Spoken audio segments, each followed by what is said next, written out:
Okay.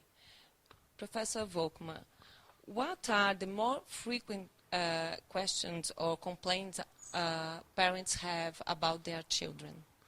It varies a little bit depending on how old the child is. The youngest children, it's often about not talking. As children get older, it's often more about behavior. As children get to be more adolescents and young adults, it's more thinking about what will they do as they become adults. Okay. And are the cases of autism increasing? It's an interesting question. First of all, it's not absolutely clear. Secondly, it's pretty clear that we do a better job of identifying, that we do a better job of having parents know and having doctors know. So it's possible that what we're seeing is what was always there, but people didn't recognize. And there's research underway right now that will help us understand whether it's increasing or not.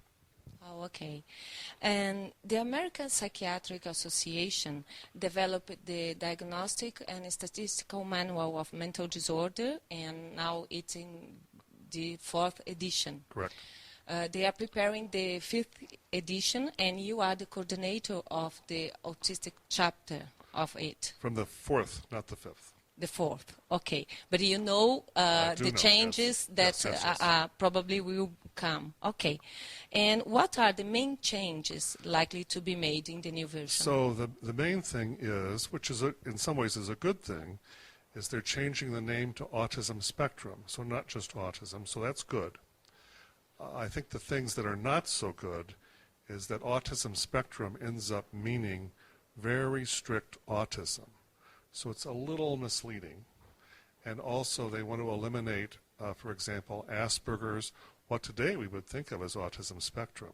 So the strange thing is autism spectrum will mean classical autism. So many children will lose their label if they go through with this. Okay, and what do you think will be the consequences of this change? Well, I think sadly in reality, one thing is that we'll have multiple systems because people won't give up the old one so easily because we have thousands upon thousands of research papers.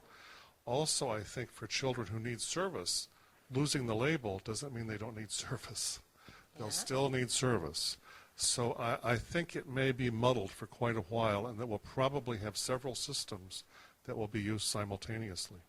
And this change will impact in treatment? You said the access to treatment. It varies a little bit from country to country. In the U.S., having a label is very important to get services. Okay.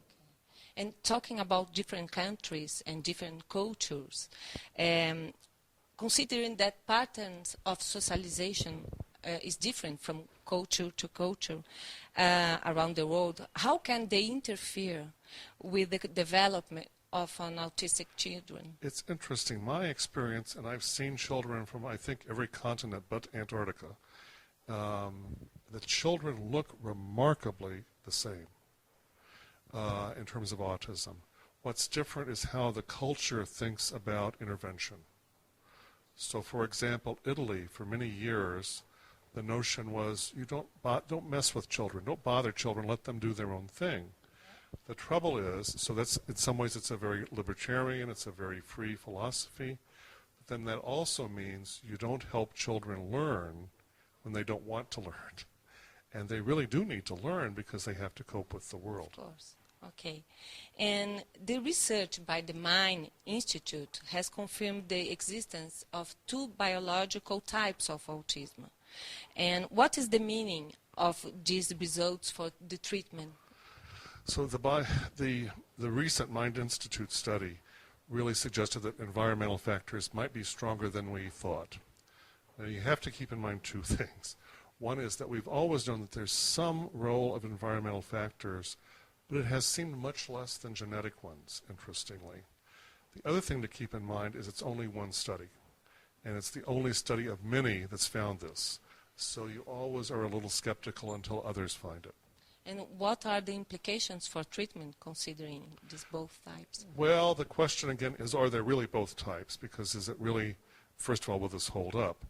But I think in terms of trying to understand more about the context in which autism comes, we now know that there are many genes involved, and there probably are in some way many forms of autism. And the environment in autism, which can include the environment in the mother's womb, may have some importance for some types more than others. Okay. And what are the differences between the treatments related to synaptic connections and the immunological issues? At the moment, I think we don't really know if there are practical implications for treatment. I think everyone is really treated on an individual basis depending on what their needs are. As probably the case as time goes on and we understand more about the genes, really over the next few years, we may start to think about treatments differently. Okay. And how can parents behave in face of such a big variety of treatments? And is there any treatment that may be potentially harmful? So that's a very good question. I think the important thing for parents to realize is that there are several very good treatments that have been shown through research to work. These often start very early in life. I would argue that the way they work is they help the child, through explicit teaching, learn about the world from other people, and that given that these are children who have trouble making connections, they have trouble doing that on their own, so that the autism interferes with their learning, but helping them develop other ways of learning becomes really a big plus for them in terms of their future development. But is there an effective treatment modality? There are several effective treatment modalities, behavioral, some more developmental, and good model treatments, and some that are in between, and some that draw on all kinds of things, so-called eclectic treatments, like the TEACH model in Chapel Hill, North Carolina, draws on all kinds of treatments. But the best ones have seemed to be these combinations of behavioral, also developmental treatments. Okay. And what is the most recommended therapy for children with autism? It varies a little bit depending on the child's need. For younger children, and especially for children who are more disabled by their autism, there's a lot of work on helping the child learn, to sit, to work with an adult, to focus, to attend. With more able children, it's more helping the child go from where they are to where you want them to be in terms of their learning. Okay. That's why it's very important to make early interventions. Correct. Okay. And why is the early, that's why, and what are the American policies that guarantee early intervention to autistic children? There were several important steps in America. One was the passage of a law many years ago that established a right to an education for every single child. So before that time, schools would refuse to provide service. After that law, schools can no longer refuse. And now there are mandates for services from birth for children who need service. The schools are mandated to start at 3 years of age and go through 21. Okay. And everybody talks a lot about early diagnosis and interventions. And this tendency doesn't take focus out of the teenagers and adult autists. Absolutely not. People continue to grow in chains, all of us, throughout our lives. And it's interesting, the first follow-up study of autism by Lee O'Connor, who was the man who described autism, talked about some people in adolescence sort of doing much better and taking off. So it's a problem when parents ask me how their 4 or 5 or 6-year-old child is going to do. I have to say I can tell you what things predict for groups, but I also have to tell you some children in adolescence take off and do well. A smaller number of children go the other way and do more poorly than you might expect. But is there many studies and research with adolescent autistic individuals or even adults? There are some. There should be more, and I think that's been a priority in the United States in the last year or two, and I think there will be more. Interestingly, because of the focus on early intervention and diagnosis, much of the recent work has been on very young children. Yes. In order to encourage early diagnosis in Brazil, the Autismo e Realidade, the Autism and Reality Association here in Brazil, in cooperation with the Brazilian Society of Pediatrics, intend to deliver the scale for early diagnosis in autism, the MCHAT. Yes. For 40,000 pediatricians. And what's your opinion about this initiative? The MCHAT is a very good screening instrument. It starts to work pretty well at around 18 to 24 months of age. And I think it is what we use also in the States. It's a good instrument and a good metric. What we would like to develop would be methods that could be used for even younger children. Younger than 18 months. Even from very early in life. And so we're looking at the moment, the situation is sort of like if you went to a pediatrician and you said, I'm worried my child is deaf. Mm-hmm. And if the pediatrician gave you a paper and pencil and checklist, you'd say, I don't want a paper and pencil checklist of deaf behaviors. I want a test. Okay. So people are working to develop better tests. And this has to do with things like how do people look and gaze, what do they listen to or not listen to, how do they look at faces. So there are many different approaches that are being investigated and that may work out to work even better, and especially for younger children. From the very Very first early months. in life, yes. Okay, okay. How do you consider the gastrointestinal issues in autism? There's been a lot of interest. One of the problems is that the research has been much more equivocal. One of the other problems is children with autism, often they take medicines that tend to make them fat, obese. Often they don't participate with their peers. That's another reason they get obese. And they like to sit and eat and watch television, which also makes you obese. And if you're sitting and you're eating and you're not moving around, you have troubles with your GI system. Okay. And so that's a complexity. Many parents try special diets. Interestingly, the data has not been horribly confirmatory that makes a big difference. But it usually doesn't seem to hurt either. So I tell parents they can pretty much do what they want, but to know that the diets seem that it's more important to invest in education. More than worry about GI problems. You can worry about many things, but the education's ultimately what's going to help the child succeed in life. You have comment something about school and the need that children going to school very early. And how is the school inclusion of autistic people in America going? Generally speaking, pretty well. The mandates are, unless you can show a reason not, the child should be with typically developing peers. Now, you also want to be sure the peers are prepared for the child with autism, and that the child with autism can learn from the peers. Sometimes the behavior problems, other issues make it harder, and then you have to think about how to be more strategic, so including children for some time, but not other times. But there have been good models of intervention using peers, very young peers, to teach children with autism social skills. So it's with time they will be more included in social activities and other things. And it seems to work especially with the younger children. Sometimes as time goes on, depending on the progress the autistic child makes, the inclusion may be more problematic in some settings than others, depending on how complicated the situation, what the social demands are, what the thinking demands are. And how parents can participate or help in research projects?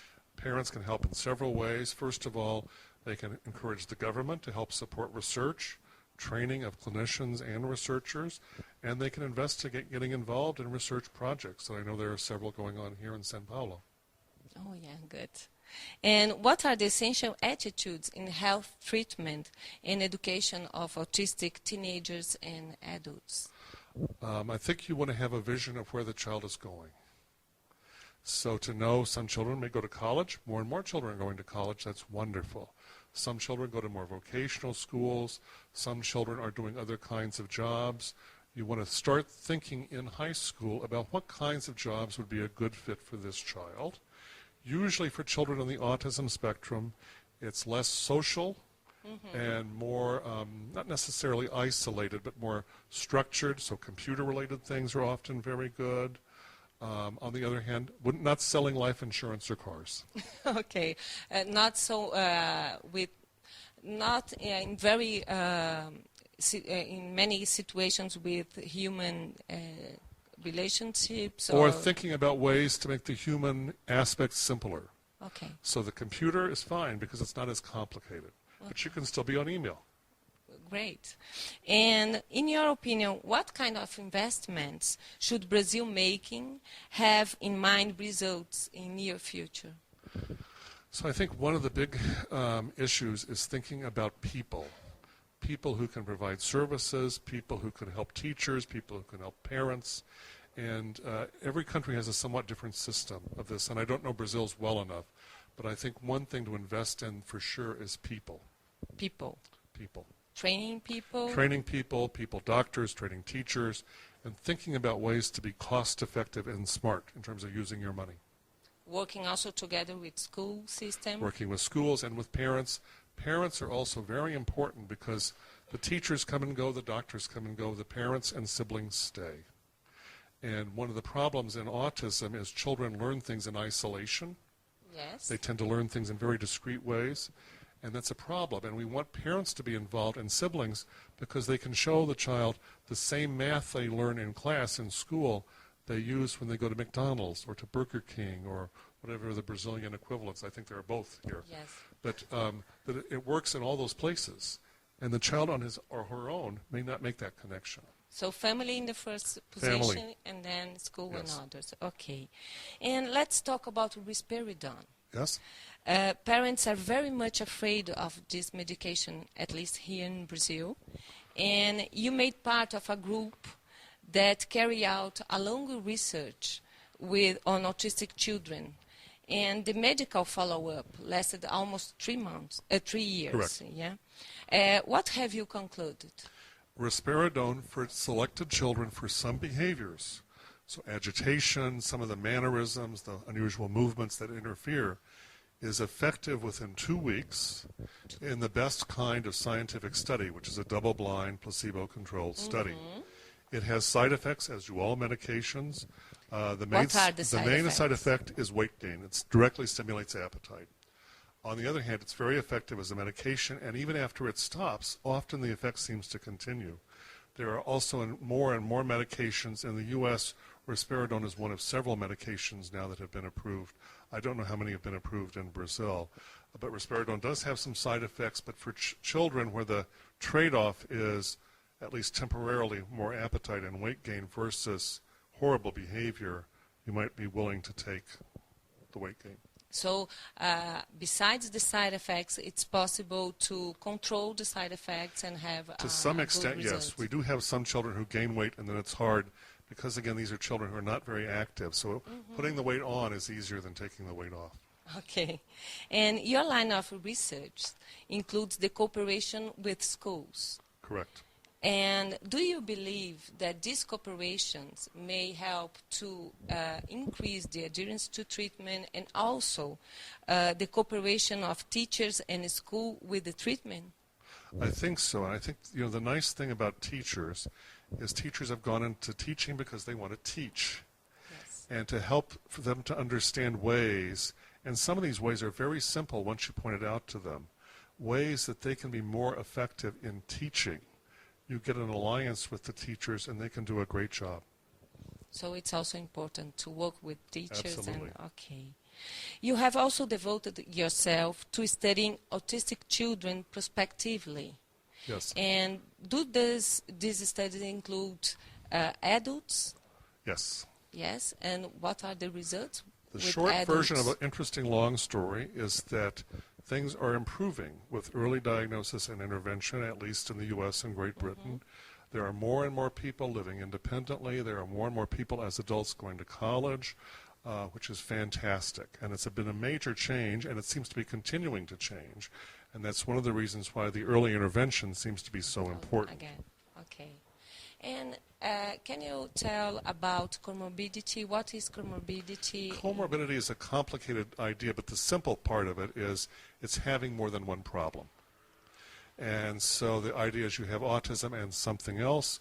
For more cognitively able people with autism and Asperger's, interestingly, in adolescence and young adulthood, the problems they seem to develop more than you might expect are anxiety and depression, but especially depression, and sometimes people, parents, and schools don't pay enough attention, and we have good treatments for depression. And that's the next question. These comorbidities must be included in the treatment plan? Absolutely, because they can be a real problem.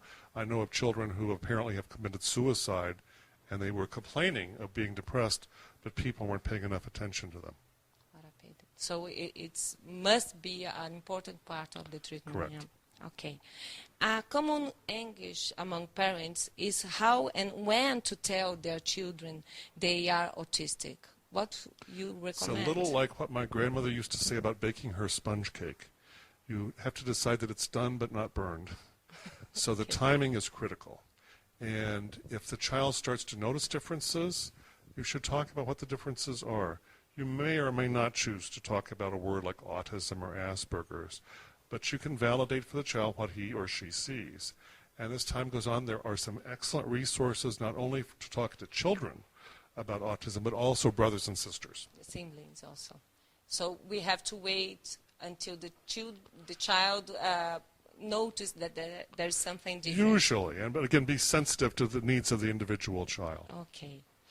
We have frequently heard that a diagnosis was lost or that the individual is out of the autism spectrum. It's very frequent here. Have you observed cases like this? For children, and I've seen thousands, probably between 8,000 and 10,000 children, the children that I've seen as very young children and then later, who I thought were really normal in the sense of I wouldn't immediately notice a problem, it's maybe 5.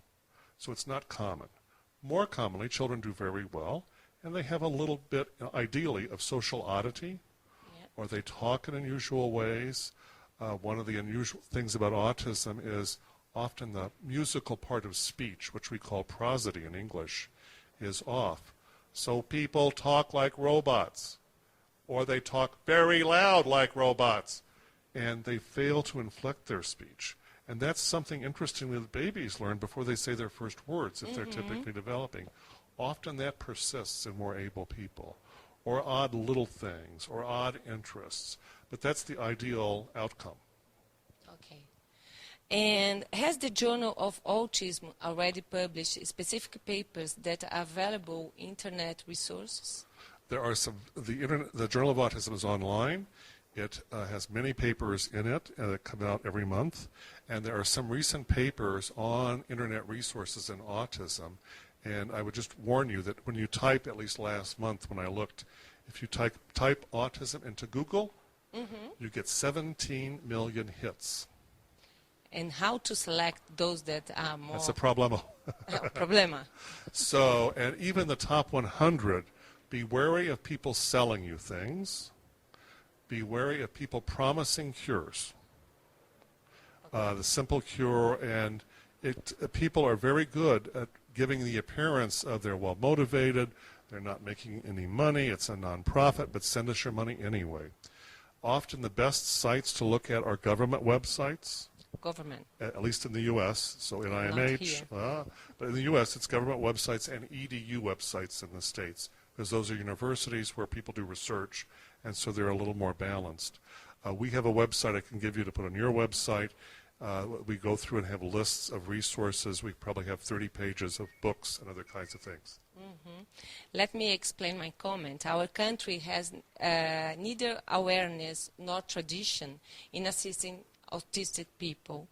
What do you suggest to be a basic protocol to be included in public policies here in Brazil? It's interesting. In the U.S., I think there are several things that have happened. Parents have gotten much more active in advocating with the government, but also with the media. And so the media becomes very important for spreading knowledge. And as that has happened, there's been more television shows. For example, the television show ER had posters for autism research in the background. Okay. So that I think having the media involved, papers, magazines, television, radio, signs, information, talking to doctors, you just have to do everything. And what do you think would be the basic protocol to be developed for, like you said, working with the media, and what else in terms of health system? You really want to have an ability to provide quality information and sensible information. And so I think one of the resources to try to tap into are the academics, the professors, the teachers, professors of education, psychiatry, psychology, who really know something about autism. And then you can have a way to check your facts and resources because there's so much misinformation out there, you would really like parents to get good information, not bad. We had some problems with media noticing cases of autism and bad comments about the autistic children. And how do you deal with this kind of publicity in the U.S.? It's a problem because bad things are easier to publicize than good things. And so I think you have to counter just constantly all the time talking about what you can do. You can also present this to policymakers in the government to point out that you can change for many children, not all, but for many children, a child who's going to be totally dependent on his parents or her parents and the state, millions of dollars in the U.S. every year, or you can have someone who can be helped to become a productive taxpayer. Okay. So it's a tremendous economic difference. And you Yeah, can for present sure. it just that way, even regardless of what's right. Okay. And are there symptoms in autistic children or teenagers that let us foresee a future forecast? The things we tend to look for, verbal the person is. Having some language is obviously better than having no language. Having a lot of language is better than having a little language. How bright the person is another thing. And then also in adolescence, how motivated the person is to succeed. The motivation to The succeed. motivation part is important. Some children are really working hard to make it. Oh, great. Do you believe that an early and intensive treatment can produce more significant results than the current ones? Yes. Yes, for sure. The early intervention There seems is to be the good best. data for that. The recommendation in the U.S. is for younger children probably about 25 hours a week of services. 25 hours. That's a lot. Yeah. And are the American legislation and the American working practice satisfactory for the inclusion of autistic people in the work market? They're not perfect, but I think they're getting better, and I think as we study more and more the needs of adolescents and adults, we'll do a great job. I think one of the things, as a general rule, that Americans could be proud of America is there's a real effort to accommodate the people with disabilities. People in wheelchairs, people with visual problems, people with hearing problems, people with autism. And it's a value in our society, which I think is a good value, to make people involved in society and contribute. Great. An encyclopedia about autism written by you will be launched next year. Yes. Yeah. It's known that this work will be available here in Brazil upon reserve in Livraria Cultura. Can you speak about this work and what are your objectives with that? Having been the editor of the Journal of Autism, the same publisher asked me about doing this encyclopedia, which I've got to say has turned out to be a much more major undertaking than I thought. And I'm delighted that it's coming along. It's going very well. It's going to be online as well as an actual book. And people will be able to get, one of the nice things is in the encyclopedia, there'll be links so that you can go from the Journal of Autism to the articles and back, so that it will have a nice aspect and it will be updated constantly. So we're hopeful about it. We have many other projects in the work, but that's a big one. Yeah, for sure.